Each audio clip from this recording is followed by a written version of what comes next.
For today's craft, I wanted to make a cute mug to accompany all of those kid-friendly holiday drinks and snacks. I think this would work well with a Christmas sundae. To make your own, you need a clear glass mug, a snowman face, your cutting machine, and transfer tape.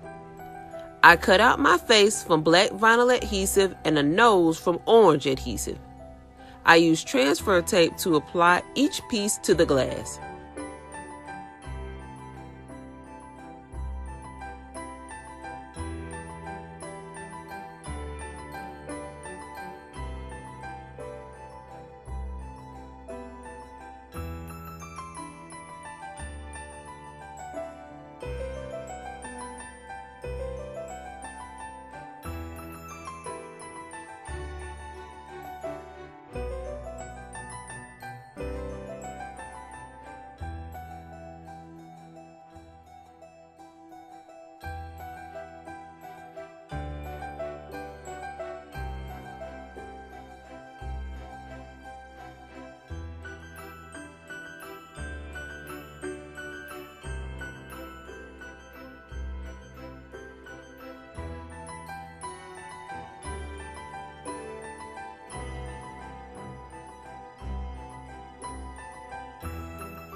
Fill with your kids' favorite treat and serve. Thanks for watching, and make sure to like and subscribe.